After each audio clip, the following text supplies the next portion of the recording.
President-elect Donald Trump's first term will likely be judged by how he addresses the needs of the working-class voters who swept him into office. Photographer and writer Chris Arnade traveled 100,000 miles across America talking to those voters. Two factors, they say, drove their vote: their economic fears and the desire for respect. I spoke with him in New York. Chris, nice to have you. Thanks for having me. You've got an interesting background. You worked for 20 years on Wall Street. You have a PhD in physics. What led you to hop in your car and literally cover 100,000 miles to get to know the Trump voter? My career in Wall Street had taught me that sometimes you make decisions without understanding the impact of those decisions. And so I wanted to see the impact of the decisions we had made on Wall Street. Many of those decisions were awful decisions, and I wanted to see that firsthand and talk to the people in the United States. Did you know early on that Trump had a very good chance, not just of the nomination, but to go all the way to the presidency when you started this trip? I had a better idea than most people, I think.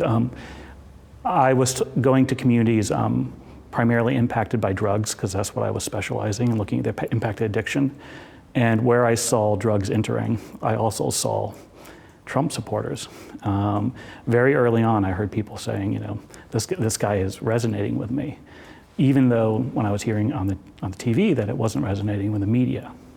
That's interesting. And of course, that's been a real criticism of the media in this, not really understanding sort of the voters. What do you think the overlap with the opioid and the heroin epidemic had to do with the Trump voter? I think quite a bit. I didn't intend to, when I went in my car to talk to people, I hadn't intended to talk about Trump. I intended to talk about drugs.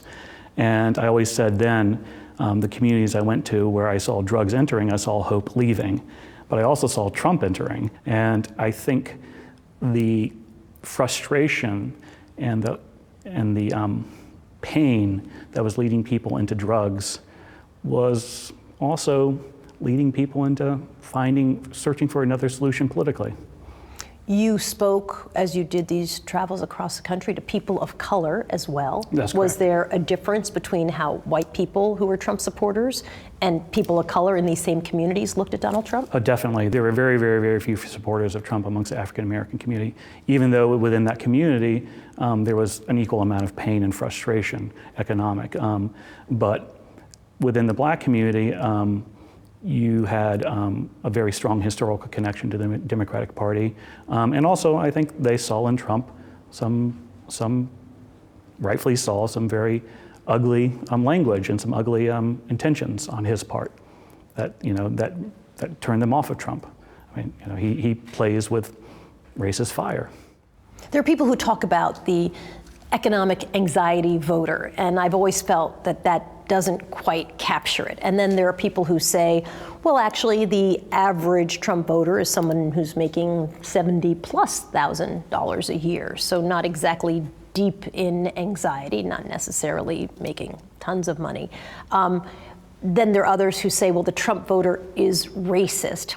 I don't buy that either. The Trump voter is misogynistic. I don't buy that either. How do you weave all of those concepts together to explain this voter who's kind of looked the other way about a person who's now going to become the next president of the United States? The first divide is race. But within the white community, the divide is education. What was your background?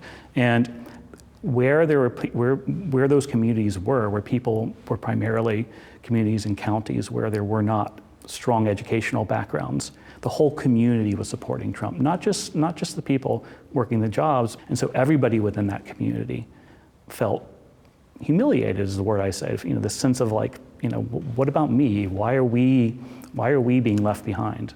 What was the biggest surprise in that 100,000 miles that you put on your car? I mean, I just go with the obvious one, is the amount of Trump support I heard early. I mean, within 2 days of him announcing, I was hearing voters. You know, I was hearing one thing in the news. I would turn on the news and people making fun of Trump, saying, you know, he's a joke. And then that day, I talked to 10 voters, and 8 of them were Trump supporters. I mean, he was just resonating. It's as simple as that. Chris Arnade, thank you so much. Fascinating journey, and a lot of what you wrote, of course, can be read in The Guardian. Thank you for having me.